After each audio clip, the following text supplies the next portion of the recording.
And we are live. Welcome everyone to the Connected for Real podcast. I'm Rebbetzin Bat-Chen Grossman. I'm a marriage coach for women in business. And this podcast is all about the four pillars. So God is at the core, marriage and business are the two main pillars that we touch on here. And you are the fourth pillar. You're the container holding all of the pieces on the parts. And today we're talking about boundaries. So this whole month we're talking about boundaries, and specifically today, boundaries and business. So we have Ashley with us. Introduce yourself, and then we'll get right into our topic. Sure. Hey, my name is Ashley Mikkelsen.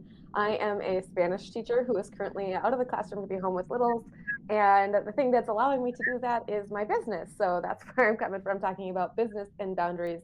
Because if you are a person who works out of home, you know that boundaries are super important because those lines can get fuzzy and confusing and odd. And making sure they are straight, clear boundaries is a lot healthier for you and everybody else around you. Yes. So, what is your business exactly? Sure. I support secondary Spanish teachers specifically, but also world language teachers in general with ideas, lesson plans, resources, things that they can use or learn about using in their classrooms for, helping their students acquire the language and reducing their stress levels and their prep time because lots of times world language teachers will have easily at least 4 preps, sometimes 8. And that's just a lot to do. So anything that I can do to help reduce that work time for them and that workload is what I love doing. That is awesome. I love that. I love that. And I was English second language when I came to America, but Spanish was actually my second language. That sounded so complicated. I was born in Israel, and my parents moved to Venezuela for 4 years to be teachers there. So I learned Spanish, and I did preschool, first grade, second grade, and third grade in Spanish.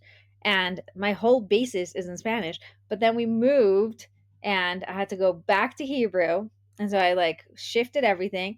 And then 2 years later, we moved to Argentina. So I had to do a whole other Spanish, which is not the same Spanish. Truth. So I basically had to like relearn Spanish. And then in the middle of seventh grade, going into eighth grade, we moved to Houston, Texas, in the United States. So then suddenly I had to do English. And then I did high school in English. So when I told them English is actually my second language, they were shocked because I picked it up to speak, but it took me a while to really catch up with all the other stuff. And so I totally get this whole like learning a second language is a huge thing. It is, it's a lot. And sometimes in the US, it is extra complicated with feelings about, like you were talking about coming to the US and learning the new language or being in the US and do I learn another language and all of that. Like those cultural pieces here can be really difficult to deal with sometimes. Yeah. Yeah. And by the way, just as a total like tangent before we get into boundaries, business, and all the fun things, learning another language opens you up to an entire new world because as soon as you speak the language, you get what they're thinking. Like you actually understand the process behind what they're saying. It just fascinates me. Yeah, I'm not going to disagree with you. I think it's an amazing opportunity for our brains on a, like fundamental learning cognitive portion, but also for our hearts and how we are connecting and empathizing with those around us. Because I think that there's so much more we get when we're understanding people on that level instead of them coming onto ours. Yeah. I just had a good example that came up in the business Facebook group that I'm part of.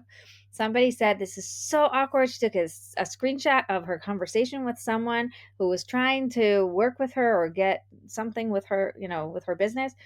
And the way that they started the conversation and the way that they were very blunt. And she was just like, this is so awkward. No boundaries. What are they thinking? Whatever. And she put it up on the group. And after a bunch of people, posted, you should block them, you should this, you should that, somebody chimed in and said, actually, if you look at where they're coming from, like, the number gave, a country code. If you look at the country they're coming from, this is actually really normal in that culture. And because I'm married to a person from that country, I know that this sounds completely normal.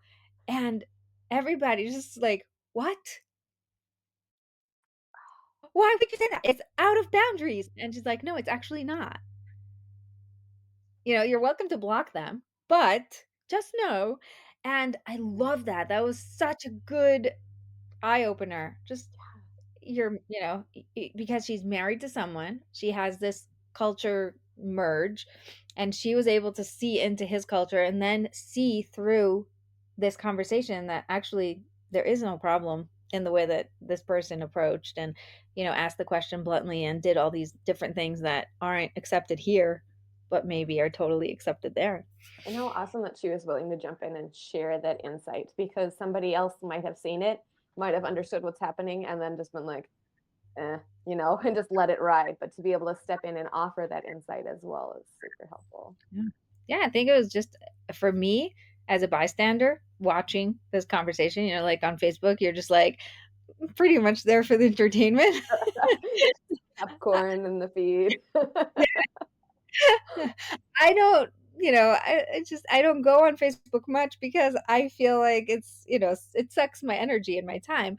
But I happen to be looking for something for my business stuff. So I'm on this group and I'm seeing this happening. I'm like, wow, this is so interesting. And you see, like, it was perfect that I saw it because then a week later I'm sitting here talking about it with you.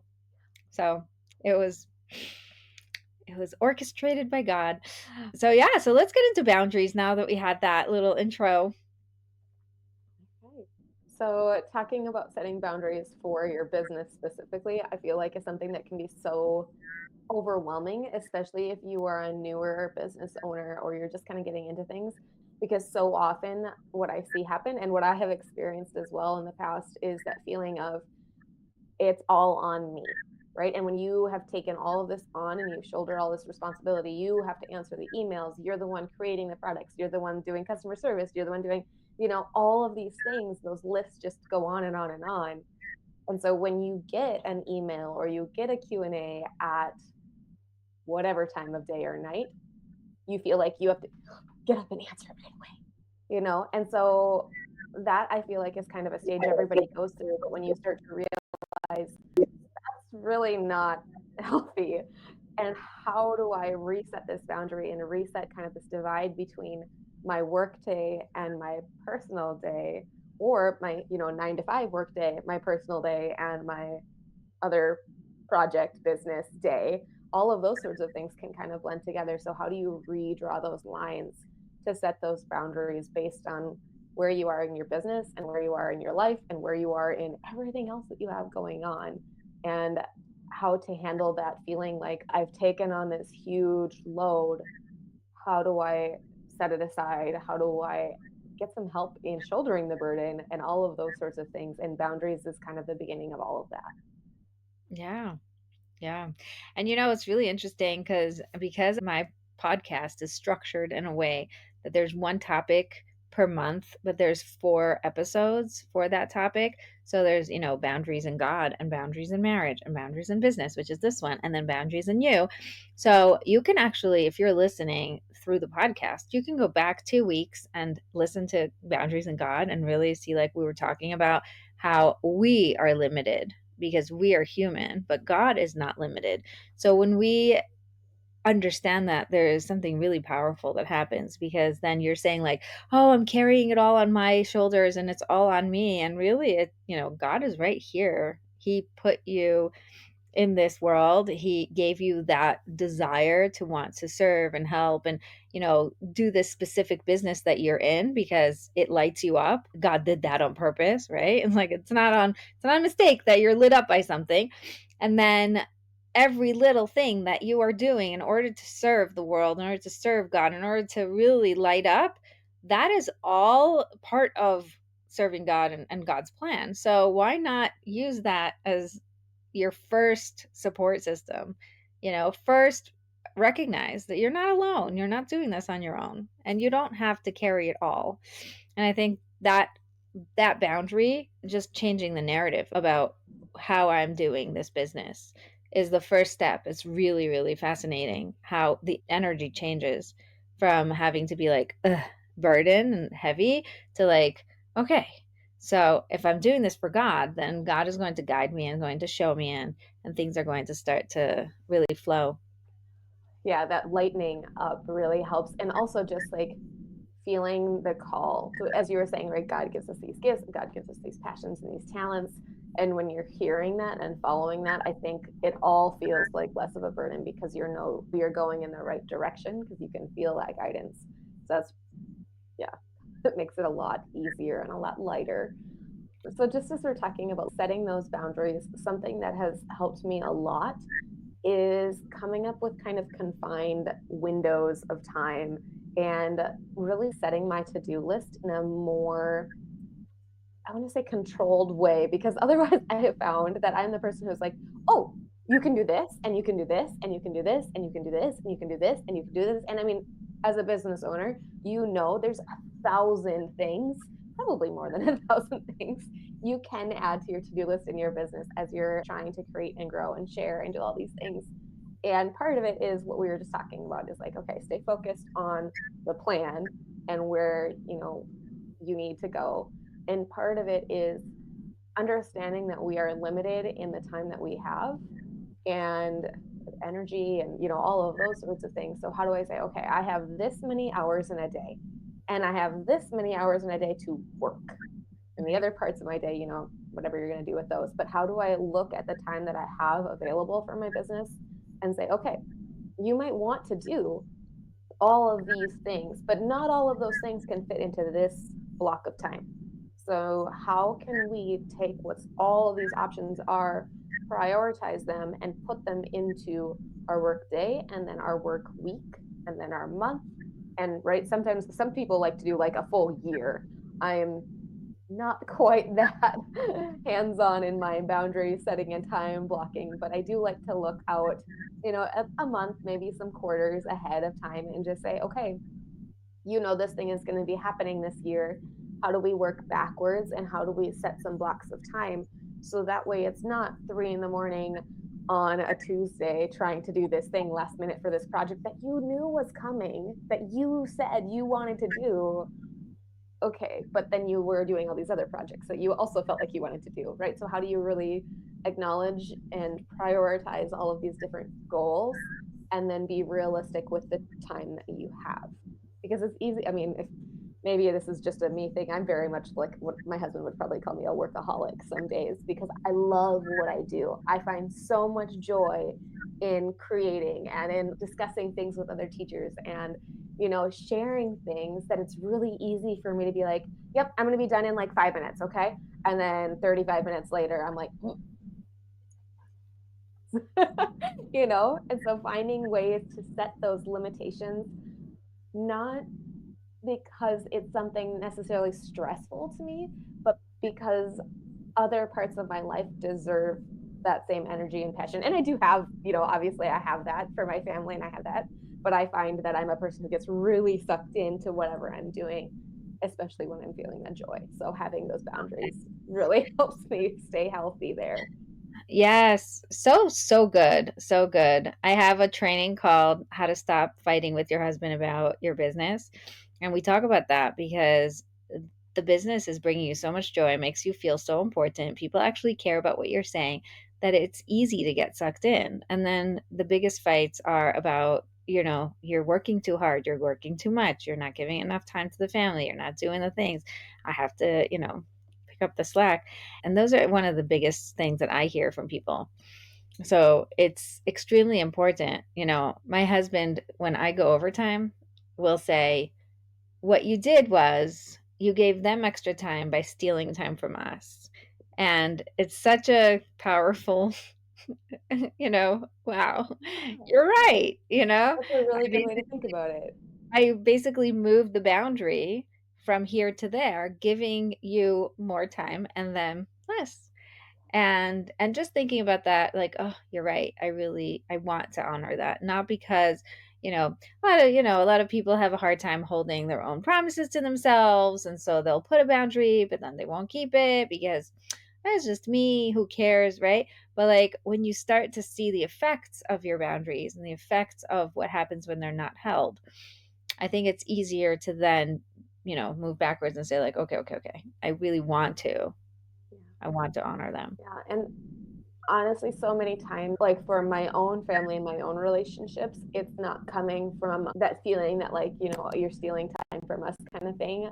As much as I love that phrasing and that I feel like that would really help my perspective, it often comes from like a sense of worry and care from my spouse. It's like, sees it as you're working really hard because he doesn't necessarily have experience in a job that has given him that same amount of joy and same depth of purpose necessarily. And so understanding how I can accidentally work 2 more hours, like that sort of thing. How does that happen?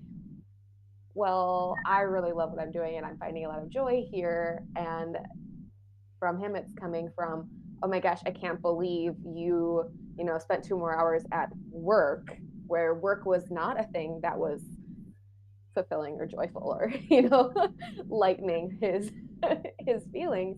So that kind of perspective too is just being aware and acknowledging that we have this different perspective on the role of work and how that has affected us personally, and seeing that and being able to say, oh, okay, I do need to hold that boundary, because when I wiggle the boundary, what do? I drop things that are good for my health. Like if I don't end my day when I say I'm going to end my day, I don't do my workouts, because I'll skip my workout so that way I can make dinner for my family and we can all eat dinner together, which is, that's good. But then I didn't do this thing to take care of my physical health, which is also showing that love for my family in a different way. Right. It's such a powerful thing you just said. I want to digest that a second, because even though it has less to do with the boundaries, it does actually, and this may, end up in like boundaries in marriage, but the effect, that thing that you said about, I am so lit up by my work that I can give an extra 2 hours of work, but my husband does not have that. And so he doesn't really get it. And he starts to, sort of question. But, in my experience, before I became a marriage coach, of course, and now my life is perfect. My experience is also my husband wasn't finding that joy in that, he was sort of like doing the thing. And so you almost feel guilty to share that you're having such a good time because they're not. And so then it starts getting into this like, I have to lower the volume on myself. I have to like hide that it's too exciting. I have to, walk on eggshells not to hurt your feelings. And I hear that also from, other people. So it was interesting to hear that from your perspective and what you were saying, that like, wow, it wasn't something I thought about. Yeah. And I mean, it really wasn't. It's just, I think that's part of marriage in general, is understanding like we all have different backgrounds and experiences. And even if you've been together for 20, 30, 40, 50 years, there are still going to be times where you have to stop and look at that other person's perspective from their point of view and say, oh, you are seeing it like this because you would experience 2 hours added onto your workday as absolutely exhausting and miserable, like you would just say, nope, I'm coming back tomorrow. Whereas like this is something that I've found a lot of happiness in. So that's, just being aware of that change. And then also, so just so we're going back to those boundaries, something else that I have noticed as challenging in some ways is the presence of that mini computer in our pocket so many of us carry around on a smartphone, because right, you might leave the office or you might leave your work setting, wherever that is and whatever that looks like for you, and you step out the door, and then you sit down at the table or you sit down on the couch and you pull out your phone and you're back to work, because whatever, an email popped up, a notification popped up, social media is on, or all of everything that can be contained in that little rectangular prism. Anyway, it's Yes. that is a whole other boundary setting, because you can, oh, I'll just do this thing really quick, it'll take me 5 minutes. Well, 5 minutes here, 5 minutes there, 5 minutes, all over the place. All of a sudden it's 3 hours, and you check your screen time report when it comes in and you go, oh, you know? Yeah. Also, what does that do to the attention, right? Because when you're constantly going back to your phone to just look at what they responded, and then respond back and then leave a message and then da da da, it does not actually create quality time. People whose love language is quality time will tell you that the most important thing is to put away your phone. Like, if you really want me to feel loved, put away a phone in a different room. Don't even have the ability to go to it, to touch it. Don't even check it. Just be with me right here. And it could be 5 minutes of that quality time is worth millions for people who really get filled up by quality time. And if people aren't, if that's not their language, they're like, what's the big deal? You could have had the same 5 minutes between calls, Like, Yeah, and but you're it's like, not, that's yeah, not the same. Yeah. yeah, but I it's not the saw a study performed that I thought was really interesting from a parent perspective, but also from a teacher perspective. So, as we're talking about boundaries and phones, it was a study done on the effects of parent screen time while children are present and how that affects their emotional regulation and their connections to you. And, I'm sure that you can guess the result of the study was parents being involved on their screens caused emotional dysregulation and like just distress. Honestly, one of the like I watched a clip of one of them and it was like the baby showed such distress and it wasn't even a 1 year old. Like it was just, oh my goodness. And so seeing how that played out in those little humans and how you can see, okay, that doesn't stop when we get older. When we see somebody who is here instead of here, that does make a big difference too. So having boundaries around your business practices, not only on like when you're at work physically, but also when you carry work out with you in that little device, what kind of boundaries have you set in place for yourself there? Like, creating for social media, responding to comments, responding to emails, all of those kinds of things are things that you need to set strong, strong curtains around because it's so easy to just be like, oh, it's just a second. Oh, it's just, however many. So I was in a lecture. Was it last week or 2 weeks ago? I can't remember.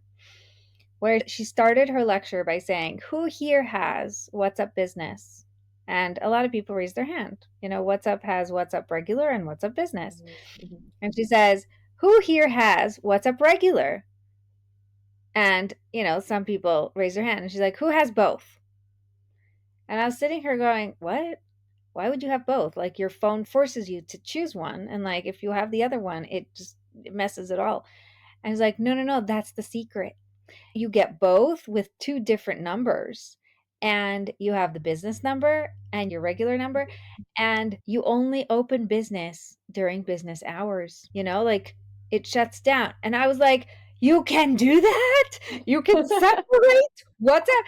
Because honestly, I would get a new phone number just for school stuff. Like, I have, thank God, 8 kids, and every single one has at least 5 groups because they have the group with this teacher and the group with the school and the announcements group and the don't forget this group and let's buy presents for the teachers group and the group with the teacher and group without the teacher and the after school program. And oh my gosh, I am drowning in groups, drowning. So I wish if I had to just do anything, I would separate all of my like parent life into a different WhatsApp and then leave my leave everything the way it is. Like, fine, don't worry about it. Like, I feel so crowded by all these groups. And and then, thank God they came up with this like archive. So I started archiving a lot of the things Oh. that had to do with kids, and that's how I separated for now. But I am like this close to taking her advice and figuring out how to separate because I really want to serve my clients in the best way. And I think they get lost in the shuffle, especially now with all the announcements. It's been insane. It's just absolutely crazy. It's just too much. And I don't know about you, but I'm a person who when I see multiple notifications pop up, I tend to get overwhelmed and then anxious and then I don't even deal with them. Like I found myself the other day googling like how can I reset like message notifications on my phone because I have so many unread text messages that I and they're like they're friends, they're family, they're people that I want to talk to, but I'm so done. Like I'm just done with my phone at the end of the day. And I'm like, oh my gosh, I have almost 200 messages from people I have not read and I should deal with. but I just can't scroll that far back anymore. And I don't know how to tell people that.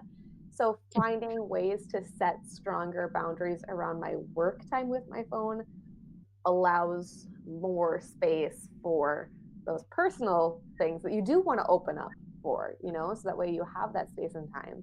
You're talking about separating those things because Yeah. I mean, I know someone who has 2 phones, and that's intense because she actually walks around with 2 phones. But when she's at work, she puts her home phone away, and when she's at home, she puts her work phone away. And that's a very strong boundary that she has and that she found works for her. I personally don't even want my one phone, so I'm not sure I want 2, you know? I Like, understand that. Yep. You're like, this one thing is plenty. Thank you. Yeah. yeah, Or people who have gone back to the dumb phones or whatever, that's super tempting, But again, there's the whole business side of it. And I could see that being the case for personal and business, right? Is having a smart business phone so you can do all of the marketing things and then a dumb home phone so that way you're not distracted by all those other things when you're right. home and hopefully unplugged if that's, how you want to spend your home time. Yeah, you know, we were just at parent teacher conference and we spoke to the principal. And high school girls on phones, not a good thing, right? It's very hard to see that they've created a system where the teachers are sending messages, the girls are going to miss really important information if they don't have a phone, if they're not connected to WhatsApp. And we said to him, like, what is going on? What do we do? We're the parents, we're the principals, like, we're the teachers. What is going on with the system? Why are we allowing this? And he says, we haven't figured out what to do yet. And I'm like, well, we can't take that long to figure it out. Right. It's been here for a while. It's not like the phone came out yesterday? It's like, what do we do? And he says, I myself don't have WhatsApp. I'm like, that's very nice. But you're running a school where every single girl is walking around with WhatsApp in her phone. And they're in groups together. They're, talking about things. They're bringing up emotions. They're, hurting each other's feelings. Like there's a lot going on a phone and you can't do anything about it. And the So, school feels the same way. There are so many issues with phone usage as a personal item, but it's being used to affect those relationships and emotions that are happening within our students while they're at school. And so school is having a really hard time dealing with these things because they don't have access to the phones, but they are kind of forced to deal with the outcomes that are happening. And, as parents are too, but just like seeing all that. North Dakota actually, so I live in North Dakota, and our state just started developing a bill to require all districts to have some sort of cell phone ban policy in place. And so I'm hopeful.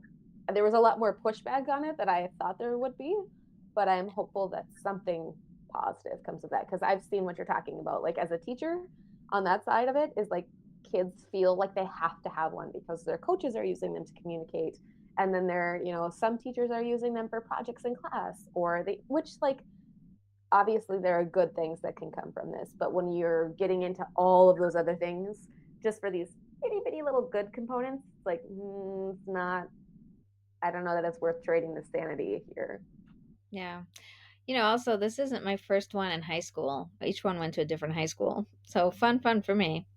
I was just imagining like all the parent teacher conferences and all the locations and all usually on the same day, which happened to us today. It's like driving from one place to the other. And it's interesting to see how each school dealt with the phones. So the two other schools, like my two other girls, they have these lockers, like Mm. these locked lockers, and it's in the offices. And so you have to come in the morning, give in your phone, go into class, and you don't have your phone between classes, and you only come get it when it's lunchtime or when the day is over. And it was so good. And then this school doesn't have that. And they have a locker next to each class, and they're supposed to put it in the locker, and they go to it between each class. But between classes is the most magical time. And I like really, the difference I was just saying at this lecture I was at, right? Where she talked about her awesome boundary that she created for herself.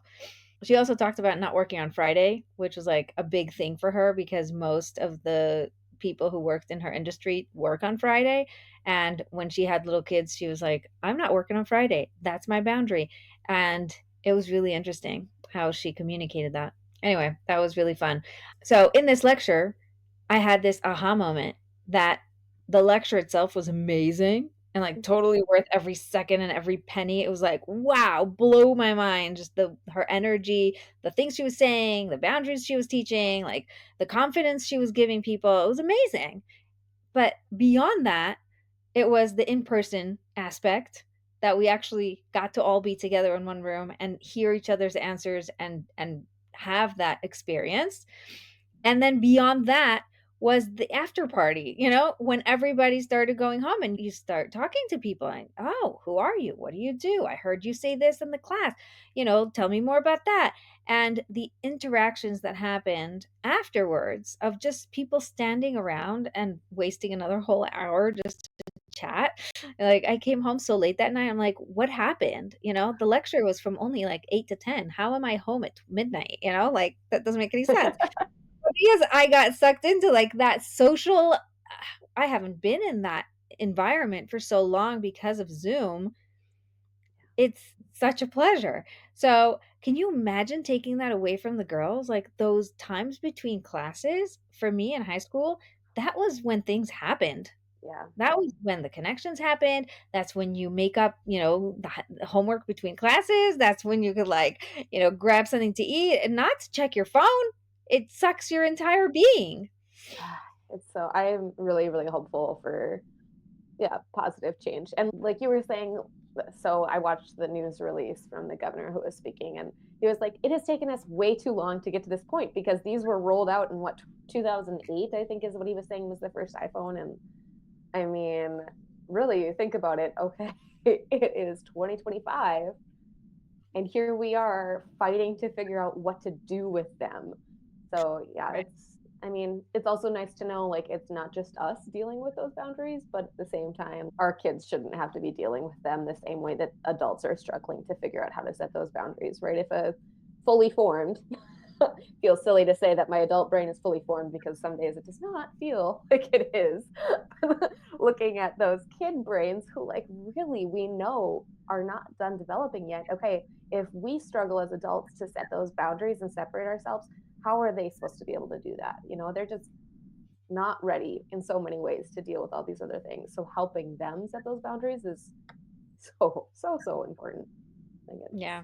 And I think this, we got into like a whole I know. rant about phones. So to wrap it up, I think the most important thing is what you said before is the modeling and being able to disconnect in order to help your kids learn to disconnect. Because if they see that you're not even capable, then like, what does this mean about me? You Yeah. know? And how does So, that communicate to them? Yep. There's yeah. so we're in the middle of the Lenten season. So something that I have done the last few years and I'm doing again this year is kind of like a reset those boundaries with my phone focus and just finding more ways and more times to set that aside and just recognizing that how those moments just kind of happen in your brain where all of a sudden you're like, oh, I'm just going to check my phone because you don't even realize that you're just happening. And so part of this process is being aware of those moments and recognizing those times and then choosing to spend that time and that focus and that energy in another way. So just as we're talking about setting those boundaries, this is the time of year where I have been using it to reset that boundary a little bit because it does kind of sneak back in over the year as I'm not making that as big of a focus, or summer happens and I become a lot more relaxed about things. And yeah, so it's just nice to have that time to dedicate the focus back to that boundary again. Yeah. Yeah. I love that. I'm thinking of like boundaries in other ways in the business. And like, in this lecture, it was all about the first interaction with a potential client and being able to be very clear about your boundaries right up front so they can choose if they want to work with you or not. without having to get all muddy afterwards. Like, oh, but I don't work on Fridays. Well, I hired you because Friday was my day off and I wanted to only work on Fridays, right? It's like there is situations that could get really sticky if you're not upfront about what matters to you and what is the way you work. And so I really enjoyed that angle that she brought in of like, what are your boundaries? And please communicate them as soon as possible. Like this is your first interaction with any potential buyer. I want to hear what is the most important boundaries and how you're going to say them. And that really brought up a lot of thought. What are the things that you should tell your clients right up front?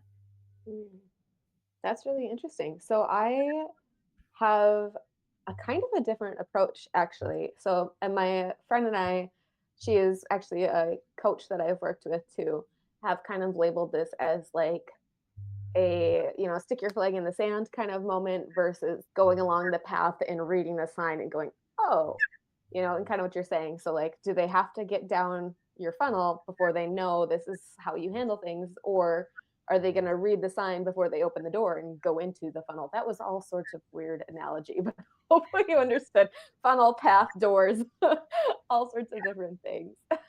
I don't know. That gets tricky. So the way that I tend to handle things is less of a waving the flag kind of in front and more of just a fact of life of who I am and how I do things and how I serve.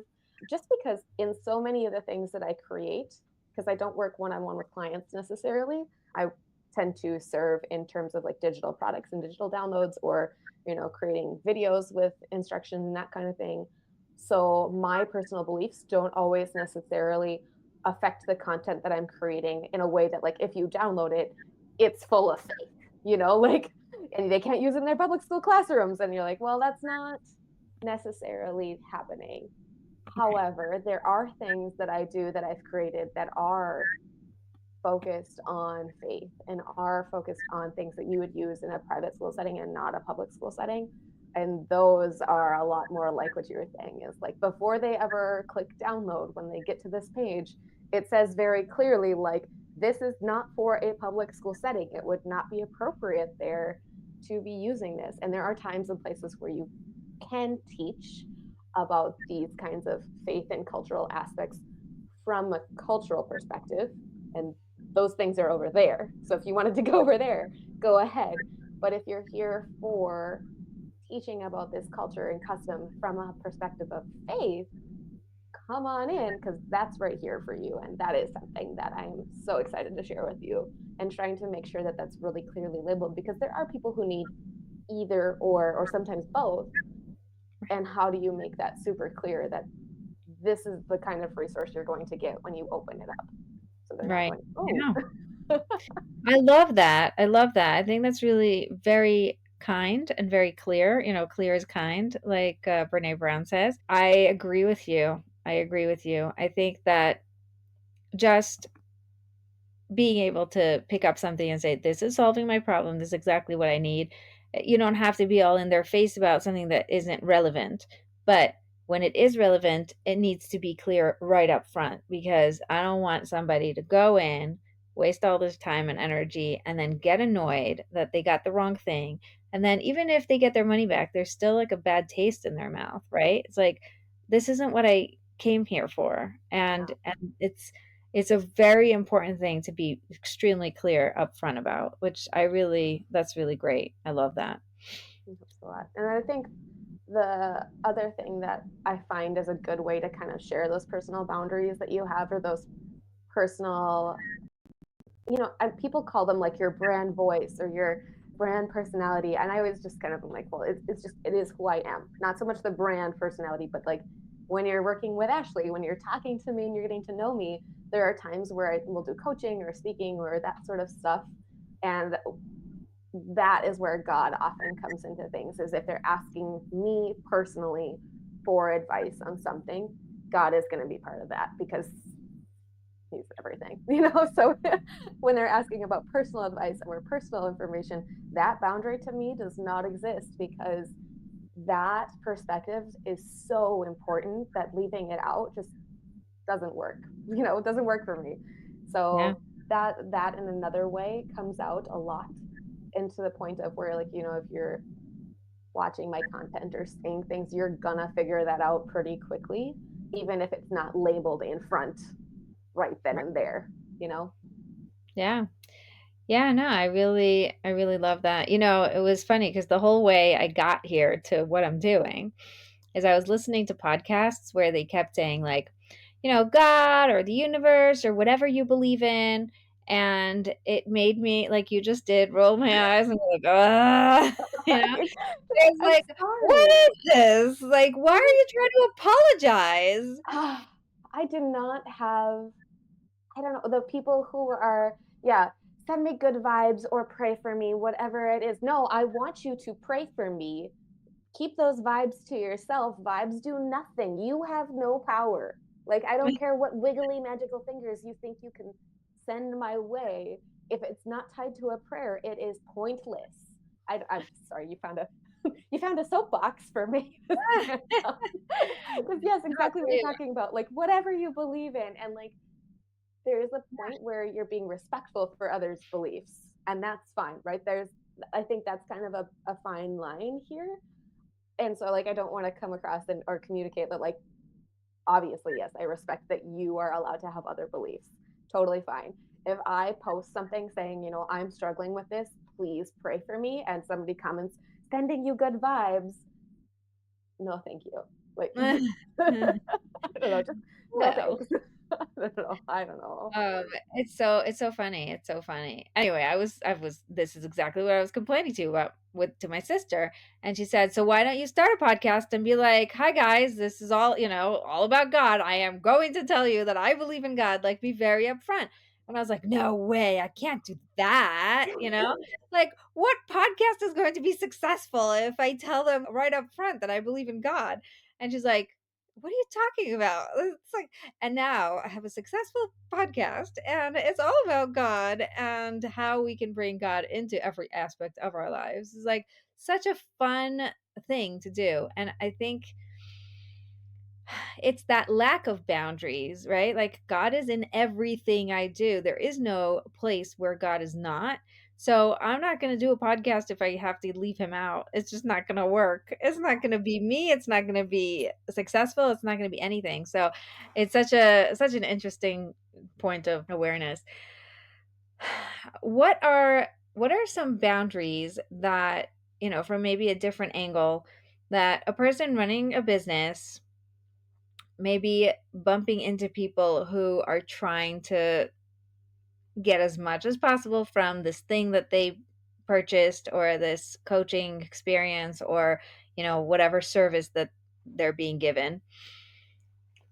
What things do you see come up where maybe they are trying to like take over or sort of spill over into parts that you weren't intending to give?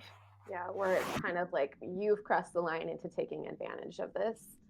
Right. Something that I find really helpful is to have an upsell available. And sometimes it feels like that's one of those things where we struggle because our hearts are of service and we're here to help. And that's how they got here in the first place, is because you have something and you can help them with it. And great, they grabbed this thing.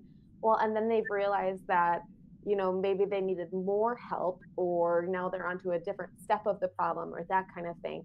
And if you're having that conversation with them and they're, maybe tugging a little bit more than, it's nice to say, oh, okay, well, I'm so glad that this thing was helpful for you. It sounds as if you need this thing, that whatever it is, maybe it's another course, maybe it's your one-to-one like membership or coaching offer or something like that. Okay, here is where you can go for that. Or, hey, you're asking me a lot of questions about this. Here's my fact page. Here's my blog where I share tons of information. It's really easy to offer that as an alternative. So that way, because I know my own heart has a really hard time just being like, go away, because I don't want to do that. That's not a good boundary for me to set. My boundary is, wow, you really need help. Look at all of these ways I am helping. I am helping you. It's not the way that you're hoping for. I'm not going to hold your hand and walk you across the street. You're a big girl. but I will open up the Google for you and show you what to type, like that kind of thing. To be able to offer this instead is so helpful. And, maybe just depending on the situation that you're describing, sometimes they're already over here and they're already in your one-to-one coaching and they're still pushing in. Then sometimes it just comes to this health piece, right? Wow, I really am so glad that you're loving our time together when we're, doing our coaching session or whatever, and it's spilling over into other text messages or emails or, adding you on socials or that sort of stuff, like anything like that. I love that you are really getting a lot out of this. I don't use these areas for that, right? So if somebody is adding you on Facebook and you don't use Facebook for business stuff, oh yeah, if you're on there, I'm not going to get back to you. It's just not going to happen. And if they message you, okay, that's not your problem. They can't listen and follow directions at some point in time. Grown-ups have to grown up and figure that out, like, okay. Or whatever that boundary is, just very clearly and politely and kindly saying, hey, this coaching package includes this, this, this, and this. It does not include 24/7 access to me. It just Right. doesn't, and just saying something as clear as that. And if it continues to happen after, if you reset that boundary, you can kind of do two things, right? You can say, anytime something happens over here that's outside of the boundary, you can ignore it. If that's fine for you and your mental space, sometimes we can just ignore things. And if it's getting to the point where it's just like, I can't handle it and I can't ignore it, then you can end this coaching relationship. Say like, hey, I've reminded you of this boundary. You've ignored it here, here, here, here, and here. At this date, our relationship is over because I have given you this expectation. I've given you these boundaries, and you're not respecting my boundaries. So we're done. And, Right. honestly, like that is something that as a parent with small children, as a teacher with high school children, as, a human, you need to be able to say no and then hold that boundary no matter what the situation is, and know that that is healthy for them and healthy for you. That we need those boundaries and those guidelines. Yeah. Yeah, I love that you're saying make the boundary and then keep to it. And I want to remind everyone listening that if you put down a boundary and then not end up holding it, you are doing yourself a bigger disservice than not putting the boundary down at all. And that's huge. That woman that said she doesn't work on Fridays. She says, "Can you imagine if somebody sends me a message on Friday and I answer it just because, oh, I'm right here anyway, I'll answer it. Then what does that tell this potential client? That she doesn't keep her promises, that she is not in alignment with herself. She does not actually do what she says she will do. So why would he want to work with me?" It honestly just makes me think of a small child. Like when you're like, don't do this or this will happen, and then you don't follow through. Like you can't do that if you like want to parent this child. As so when I was younger, I coached gymnastics for many, many, many, many years, and I will never forget there was a relationship where it was consistently like, mom set boundary, 3-year-old jumped boundary, and mom was like, oh, it's fine, and it was just not fine. Like it was just not a fine, healthy. I mean, and of course, I only saw them for like 50 minutes once a week. So obviously, my 16-year-old perspective is a little, and I wasn't a parent at the time. So take all that with a grain of salt. But just seeing that consistently happen and go, no wonder I can't get her to sit down on a dot. And she freaks out when I force her to sit down on the dot because we're listening and following directions right now, because she doesn't know what boundaries are. And she doesn't understand that when an adult, I was 16, tells her to do something, she needs to do the thing, is because as soon as she's out in the rest of her life, there's no follow through here. There's no boundary setting and then, following that expectation. So it's just like, oh, you're going to be a nightmare to work with kind of thing. And that's the same thing. Like if you set that boundary with your client and wiggle it around, your client's going to go, boundaries, you know? Yeah. You know, When you're talking, I'm thinking of the park, as a mother, you take your kids to the park a lot, and I used to do this a lot more when I had, like, the 4 youngest. I lived in the park 'cause it's like, this is where they're playing nicely, and this is where I could feed them, while they're playing and just, like, shove fruits in their mouth because this is all we have is fruit, there's no junk food, and it was just, like, such a great way to pass the time until supper.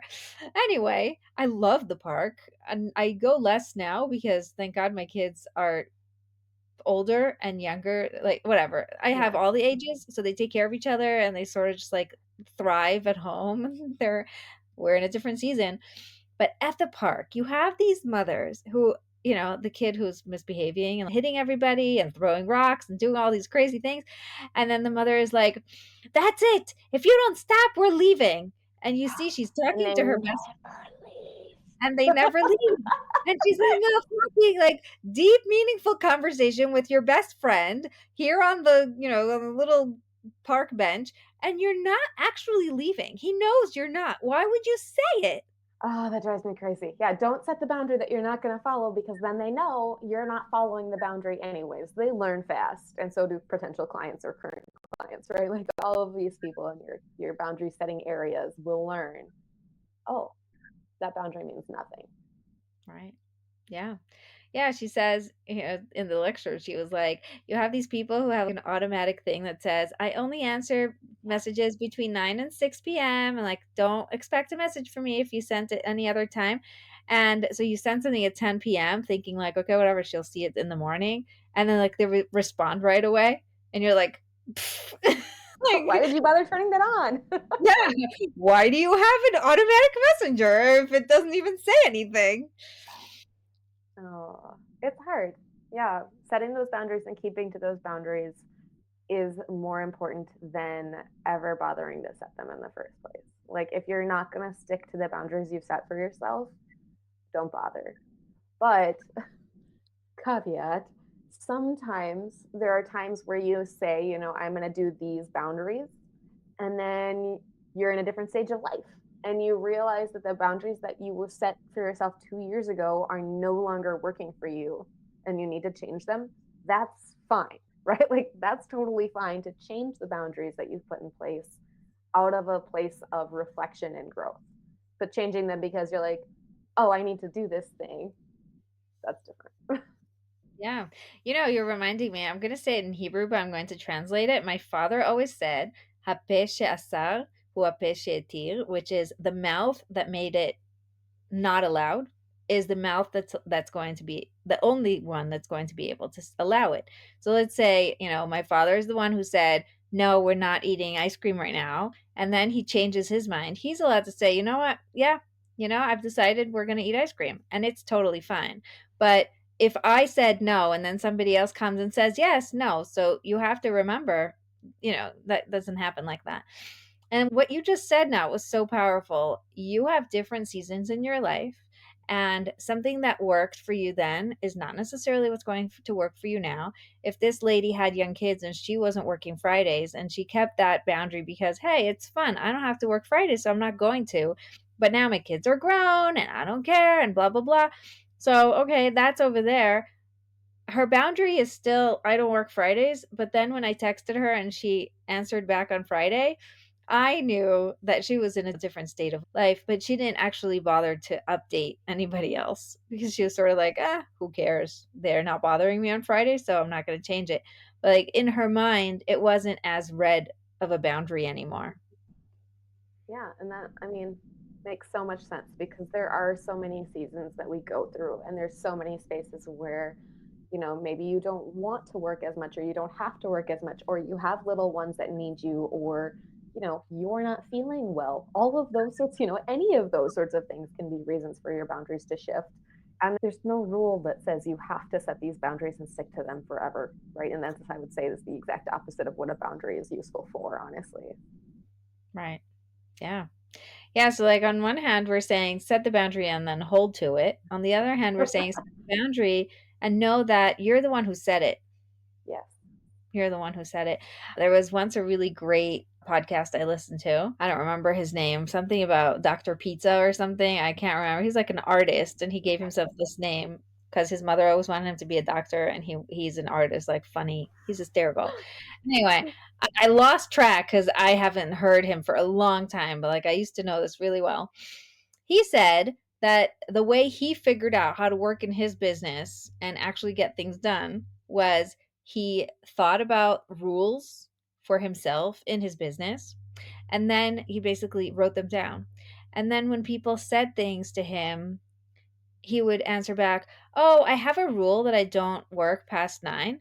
And it was easier to keep because it was an external rule, even though he's the one who said it. And people respect it more because they're like, "Oh, it's a rule." So, Yep. It's a rule. We follow rules. yes, yeah, of We follow course. rules. I don't know. Yeah. You're gonna have to talk to the person who made that rule, but it wasn't, you know.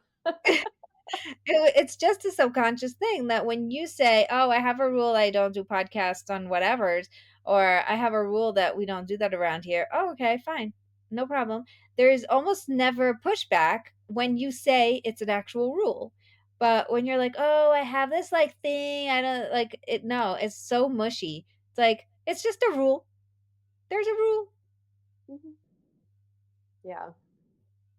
Or like, I was working with someone and they said, the way I do it is you pay half up front and half at the end, and that's how it works. And the other person was like, "Wait, so what about if we want to do it a different way?" Like, "Nope, this is my rule. This is how I do it." And that confidence is so awesome. Yes. Even just being on the buying side, you're like, "Oh, they know what they're doing. They know what to expect. They can pace themselves because they have created rules that work for them." It helps a lot. It does. And like you were saying, it's just having that statement in place as a firm statement as opposed to being like, oh, well, I usually only work till 9. And they're like, well, usually, there's wiggle room there as opposed to saying, oh, no, I'm done working at 9. Right. Yeah. Yeah. Yeah. And, it brings me back to the phone for a second because there are ways to make your phone shut off all capacity, past 9 or past 10. There is a really cool, like, sleep mode. Did you know about that? It just makes you unable to go into these things unless you disable it, which is very easy, very annoyingly easy. But at least it makes you stop and think, Yeah. Like, do right? I Like, have to do this thing? Or, yeah, I do actually have sleep mode turned on my phone. yeah, So, a few exceptions for like, if this person calls me, then whatever, that kind of stuff. But yeah, right. I find it really helpful. Yeah. So I have it also Sabbath mode, which it basically like Mhm. shuts down Friday afternoon, even before Sabbath starts. Like, I'm already checked out, not here. And it turns a different color. It gets rid of all the apps. There's basically just like emergency only type of setting. And it is so cool. It's so cool. That's awesome. Just like being able, like, we're talking about all these ways that technology is like annoying and stressful, right? But just being able to know that there's also these other cool things about it is just so nice. Because you're like, yeah, okay. Yeah. Yeah, my father always says if something's a tool, then you have to learn how to use it properly. And there is plenty to Google on how to use your phone to your advantage and how to be the master over it and not the other way around. Very cool. This has been such a fun conversation. I'm sitting here going, oh my gosh, we have so much more to talk about. But we are at time, and I love keeping boundaries. And I told my husband 10 o'clock, so that is exactly now. I was very happy that we brought it all full circle and really talked about all the different aspects of boundaries and business and how they all affect how you show up and how people perceive you and really want to work with you when you know what you're here to do. Yeah. Well, thanks so much for having me. This was really fun. Yeah, thank you. And thank you for the listeners. Make sure you come back for another amazing episode next week. And don't forget to be connected for real.